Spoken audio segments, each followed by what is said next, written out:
The Emerald Fragment. Night descended over Istanbul like a velvet curtain. In the vast silence of the Süleymaniye Library, a forgotten drawer waited patiently in the dark. Dust lay thick upon the ancient wood, time's quiet signature.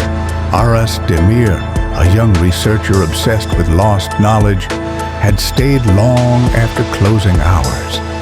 His fingers traced the spines of Ottoman manuscripts until one book felt strangely uneven, as if something was hidden inside. A sealed envelope slipped out. The wax bore a symbol he recognized instantly, a serpent circling a sun. Inside was a letter dated 1908. The missing piece of the Emerald Tablet has arrived in Istanbul. There is no time. Hide it before they find you. Aras froze. The Emerald Tablet, tabula smaragdina, was the foundation of Hermetic philosophy. Every occult school in history had clung to its surviving lines, as above, so below. But scholars believed the original tablet was longer, its true meaning lost. Until now, at the bottom of the page, faint ink revealed a hidden message. The key lies beneath the stone in Cibale. Aras's pulse quickened. This was no myth. It was a map. And someone long dead wanted him to follow it. The underground chamber. Cibale's narrow alleys carried centuries of secrets. Aras descended into the ruins of an abandoned lodge. Walls carved with alchemical sigils. Floors cracked by time. At the center stood a stone with a soft green shimmer.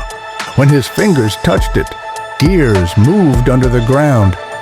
The stone split open, releasing a metallic capsule. Latin letters glowed. Quod est inferius est sicut, quod est superius. Inside, a cracked green fragment of tablet stone.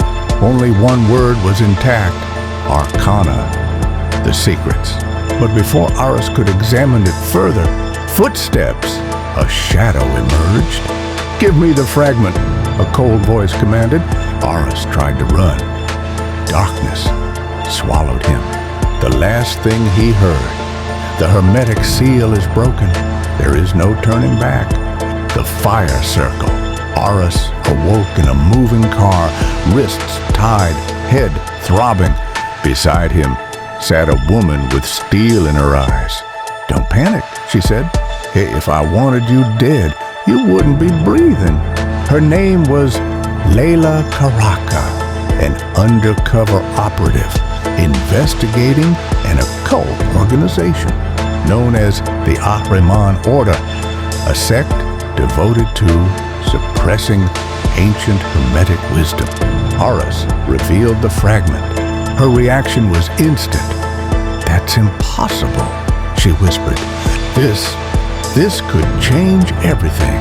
Suddenly, the car was ambushed. Black sedans appeared on both sides. Gunfire erupted. Layla swerved violently. "Hold on!" The car crashed through a barricade and slid down a dirt path into the forest. Smoke billowed, flames rose. They ran. In the clearing ahead stood a man in tattered robes. Kadir, the last living member of an ancient Hermetic lineage. He traced a burning circle into the earth with a staff. "Step inside," he shouted. The moment Aras and Layla crossed the line, the flames soared like a protective dome. Bullets entered the fire and melted. Kadir looked at the fragment and whispered with reverence, "It has awakened." The gates of truth, deep underground, in a hidden Hermetic sanctuary. Kadir explained, the Emerald Tablet was never meant to be read. It was meant to be activated. The 3 fragments Aras now carried were part of a larger mechanism, a cosmic equation encoded in stone. Qadir placed them on an obsidian altar. The fragments glowed and projected symbols into the air. Spirals, equations, star paths. Layla gasped. "It's a map." Qadir nodded. "A map to the first gate, the place where the tablet was originally forged." The gate could only be opened by someone who carried the Hermetic resonance, and that someone, impossibly, was Aras. But the Order attacked again. Qadir held them off as Aras and Layla fled through a collapsing tunnel that led into the heart of the earth. Ahead stood the first gate, an ancient door of shifting emerald light. Aras touched it. The door opened, and reality bent. The Shadow of Ahriman. The other side of the gate was not a place. It was a state of existence. Floating structures, infinite staircases, light that moved like liquid. The architecture of consciousness itself. Here, the Ahriman Order's leader waited. Samuel, a being older than any written history. "Give me the tablet," he demanded. "It is not knowledge. It is the formula to rewrite the universe." Aras refused. Samuel's form shifted into swirling shadow. Layla was thrown across the chamber. Aras nearly fell into an abyss.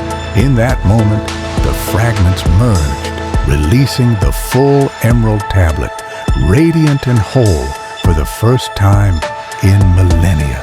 Holographic text covered the skies. "The universe is mind. Mind is creation. Creation is reflection." Samuel roared, "You do not understand the power you hold." The tablet wasn't a weapon. It was a mirror of consciousness itself. The opening of the seal. The chamber shook. The tablet floated between Aras and Samuel. Qadir, somehow alive, limped into the chamber. "You must finish it, Aras. Complete the seal." Aras placed his hand on the tablet. Visions exploded. Atlantis rising. Babylon burning. Moses holding the tablet. Greek philosophers stealing fragments. Medieval alchemists decoding lines. Renaissance thinkers hiding knowledge. Ottoman sages protecting the last pieces. The truth hit him like a storm. Humanity had been given infinite potential, but feared its own power. Aras shouted, "This knowledge belongs to everyone." He activated the final seal. Emerald light burst out in every direction. Samuel was consumed by his own shadow. The chamber collapsed, but the light protected Aras, Layla, and Qadir. When the dust settled, the tablet crumbled into dust, but the knowledge, the real knowledge, remained imprinted in their minds. Layla whispered, "What happens now?" Aras looked toward the rising sun. "We share the truth. We break the cycle. We free humanity from the prison of forgotten wisdom." Qadir smiled. Then the Hermetic age begins anew. The last line of the tablet echoed through the air like a heartbeat. A secret's purpose is not to be hidden, but to be remembered. Hidden roots of the Emerald Tablet. The next morning, Aras woke in his small apartment overlooking the Bosphorus. The fragment lay on his desk, glowing faintly in the gray dawn. Sleep had been impossible. Every time he closed his eyes, the same phrase haunted him: "Hide it before they find you." He knew he couldn't ignore the letter. He scanned the fragment again with a magnifying lens. The surface shimmered as if alive, and beneath the cracks, he noticed microscopic lines.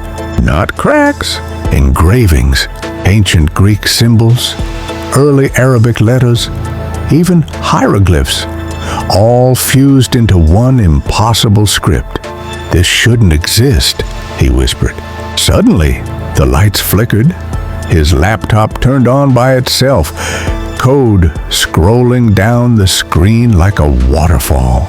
A message appeared. "We know what you found. Do not run." Aras slammed the lid shut, grabbed the fragment, and left the apartment. But the city felt different now, as if someone or something was watching. The fire circle expanded. The escape. After the forest ambush, Aras, Layla, and Kadir reached an abandoned monastery deep in the mountains. A storm rolled overhead like a restless beast. Inside, Kadir lit a dozen candles. "These flames," he said, "are not for light. They are for truth." Aras studied him. "Who are you exactly?" Kadir smiled gently. "I am the last Hermetic guardian of the 9th line. My ancestors swore an oath to protect the knowledge of the tablet until the one who resonates with it appears." Aras frowned. "Resonates? I'm just a researcher." Kadir shook his head. "You touched the fragment and it awakened. That has not happened in centuries." Layla crossed her arms. "So what now? They're trying to kill us." Kadir gestured toward the fragment. "Now, we listen to it." He placed the tablet piece into a bowl of water. The water glowed emerald and formed a vortex. Aras gasped as symbols rose from the liquid, floating lines of ancient text. Layla stepped closer. "What does it say?" Kadir translated slowly. "The seal sleeps beneath the root of the world. Only the mind of balance may open it." Aras whispered. "What is the mind of balance?" Kadir looked at him with something between fear and awe. "You!" The gates of truth widened. The descent, the route to the first gate, was hidden inside a mountain fissure that swallowed them in darkness. Kadir carried an ancient lantern infused with alchemical oil. "The gate is not a door," he warned as they descended. "It is a threshold of perception." Layla lowered her flashlight. "Meaning what exactly?" Kadir replied. "Meaning you must face what you fear most." The tunnel opened into an enormous cavern. At the center stood a spiraling stone platform suspended over a bottomless pit.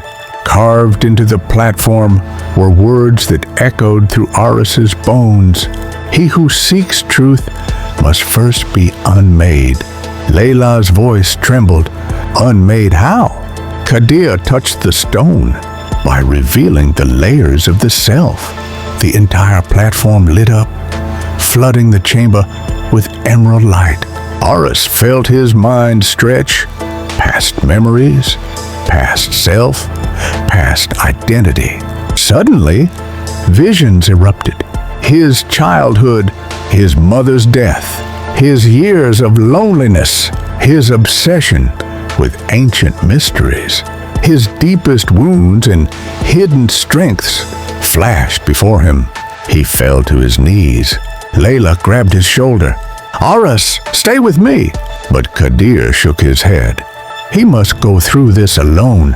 The gate opens only when he accepts his truth. Aras screamed as the light swallowed him whole. The shadow of Ahriman deepens. Samiel revealed. Inside the gate realm, Samiel's form shifted between human and shadow. His voice echoed as if carried from every direction. "You think the tablet is wisdom? It is not. It is power incarnate." Aras stood defiantly. "What are you?" Samiel smiled without warmth. "I am the echo of the first mind that learned to bend reality. The first alchemist, the first shadow." Layla stepped in front of Aras, pointing her weapon. "You won't touch him," Samiel chuckled. "You think bullets can wound a thought?" The gun melted in her hand like wax. Layla gasped. Samael continued, "The universe is not matter. It is intention. The tablet teaches the original intention, the blueprint." Aras shouted, "If that's true, then why keep humanity in ignorance?" Samael's eyes burned like coals. Because knowledge breeds chaos. Power belongs to the few who can wield it. Kadir appeared behind them, limping but alive. "That is why we failed you," he said to Samael. "We allowed fear to become our master." Samael hissed, "You abandoned the path. I embraced it." Darkness erupted around them. Symbols unfolded in the air, forming rings of light that rotated around Aras. Kadir whispered, "These are the 7 principles of the Hermetic universe. 1. The principle of mind. All is consciousness. 2. Correspondence. As above, so below. 3. Vibration. Nothing rests. 4. Polarity. Everything has duality. 5.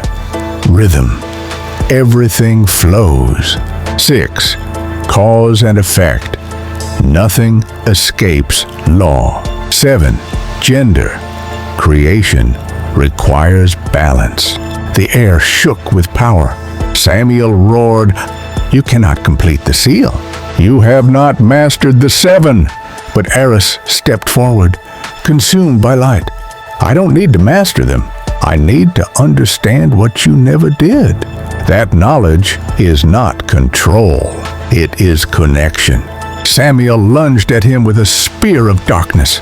Aras raised his hand. Emerald light erupted, dissolving the weapon.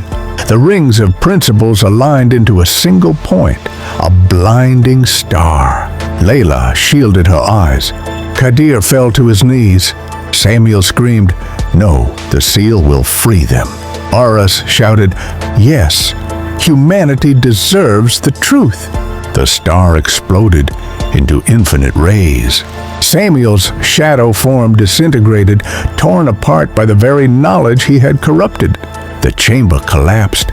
A bridge of emerald light formed beneath Aras, Layla, and Kadir, carrying them out of the realm as everything behind them shattered into nothingness.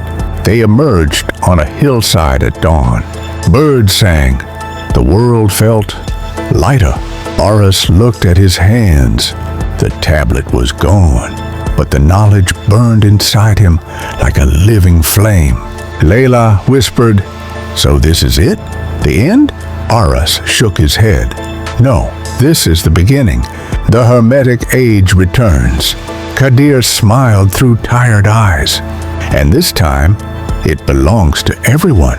A warm wind swept across the mountain, and somewhere, carried on that wind, the final whisper of the tablet echoed, "Remember." 1. Into the cavern of the 7 breaths. The descent felt endless. Aras stepped into the last tunnel, carved not by human hands, but by something older, something that breathed with the earth itself. The walls shimmered with veins of green luminescence, pulsing like a heartbeat. Every few steps, the ground trembled faintly, as if the mountain was alive. Behind him, Lyra and the scholar Aden al-Rashid followed silently. No one spoke now. The time for words had ended. They reached a massive stone gate. 7 concentric rings, each etched with hermetic symbols, glowing faintly. Lyra whispered, "The gate of 7 breaths. No one has crossed it for millennia."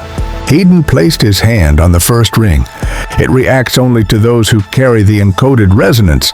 Aras, this part is yours." Aras stepped forward, took a deep breath, and placed his hand upon the central sigil, the symbol of Prima Lux, the first light. The rings began to rotate, slowly, gravely, as if waking from a long, ancient sleep. Then, a thunderous crack echoed through the cavern.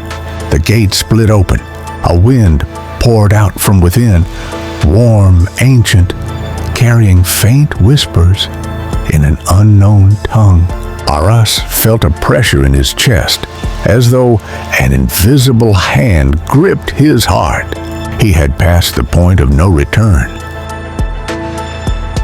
The Hall of Infinite Reflections. Inside the chamber, pillars of polished obsidian stretched infinitely in every direction, yet the room was only 50 meters across. Reflections multiplied endlessly, showing countless versions of themselves. "It's a consciousness amplifier," Eden said, awestruck. "It mirrors possible selves across timelines. As above, so below." Aras walked past a reflection where he was older, another where he was wounded, another where he held the emerald tablet fully restored, and another where he was not human at all. He shivered. Lyra touched his arm gently. "These are not predictions, they are potentials. The tablet shows what you could become, not what you must." But one reflection caught Aras's attention, the version of him holding a cracked emerald shard, glowing like molten sunrise. He stepped closer. The reflection suddenly turned its head independently. Aras froze. The reflection spoke. "You are not the seeker. You are the key." The chamber shook violently. The obsidian pillars vibrated like tuning forks. A deep hum filled the hall, ancient, resonant, cosmic. Then the floor split open. A spiraling staircase revealed itself under their feet. Aras's pulse surged. This was it, the final threshold. The chamber of the primeval seal. The staircase led them to a vast circular chamber carved from living emerald stone. At the center stood a monolithic altar of black granite, upon which rested the primeval seal, a disk of emerald, obsidian, and gold. Older than recorded time, it radiated heat, energy, life. Lyra gasped. Eden fell to his knees. Aras could barely breathe. In the center of the seal, 7 glyphs formed a swirling pattern. Light, fire, mind, breath, form, shadow, union, the 7 foundations of Hermetic creation. Aras reached out instinctively, but before his fingers touched the seal, a roar filled the chamber. A figure emerged from the shadows, cloaked in black, marked with crimson sigils, eyes burning like dying stars. The Archon of Ahriman, the guardian of the last gate. "Step away, Seeker," the Archon growled. "The seal is not for human hands." Aras stood his ground. "I'm not here to steal it, I'm here to open it." The Archon's voice echoed like collapsing stone. "You open it, the world ends." Eden rose trembling. "The world does not end, it awakens." The Archon lifted his hand, and the chamber ignited with black fire. Lyra drew her silver dagger. Aras stepped forward, placing himself between the flames and the seal. "I am the key. I am the resonance." The tablet called me. The Archon lunged, but something impossible happened. The flames bent around Aras, not burning him, but obeying him. The Archon froze, eyes widened. Disbelief turned to rage. "You are not merely the key," he whispered. "You are the legacy of the first light." Aras placed his hand on the primeval seal. The chamber exploded with white fire. The unveiling. A column of blinding light erupted from the seal, piercing the chamber ceiling and continuing upward, through stone, through the mountain, through the sky. The mountain trembled as an ancient mechanism awakened, gears turning beneath the earth. Aras's mind filled with thousands of voices, yet they spoke in perfect unity. The veil is thinning. The age of shadow closes. The awakening begins. The seal lifted into the air, spinning, unfolding like an intricate cosmic flower. Fragments separated, recombined, rearranged, until the primeval seal transformed into a glowing emerald sphere. The emerald sphere shattered, revealing a floating holographic projection of the complete emerald tablet for the first time since antiquity. Lyra covered her mouth. Eden wept. Even the Archon knelt. The tablet spoke in pure resonance. As above, so below. As within, so without. The all is mind. The universe is the reflection of the seeker. Aras floated several centimeters above the ground. The chamber dissolved around him. He found himself standing in a void full of stars, each star pulsing with words, symbols, and memories from civilizations long gone. A presence emerged behind him, warm, infinite, unmistakable. The voice of Hermes Trismegistus himself, child of the first light. Hermes said softly, "You have restored what was broken, but the truth is not a weapon. It is a responsibility." Aras turned. "What must I do?" Hermes lifted a hand. The stars realigned themselves like gears in a celestial machine. Guard the seal. Guide the seekers. And above all, let no one twist the truth for power. The vision faded. The chamber returned. The seal descended back onto the altar, now dormant. And Aras collapsed. The aftermath. Hours passed. The mountain was quiet. The Archon stood, no longer hostile. Your lineage, we believed it died out, but the light chose you. Aras rose slowly. "I didn't ask for this." The Archon gave a dry, hollow laugh. "No one ever does." Lyra approached Aras, gently touching his shoulder. "You opened the primeval seal. You carry the hermetic resonance now." Eden bowed deeply. "Master of the first light," Aras shook his head. "No, I'm not a master. I'm a guardian?" He closed his fist. Inside his hand, a faint spark of emerald light flickered. Hermes' final words echoed in his mind. "The truth lives in those who seek to protect it." Aras exhaled, then smiled faintly. "Let's go home." The world changes. Far above the mountain, satellites recorded an anomaly. A vertical pillar of light shooting into the sky for exactly 7 seconds. In cities across the world, sensitive individuals experienced sudden visions, brief flashes of symbols, fragments of memory, pieces of the tablet. Something ancient had awakened, something that could not be hidden again. And somewhere deep within the earth, the primeval seal pulsed once, twice, then went silent, waiting, because a new age had begun, the age of the seekers.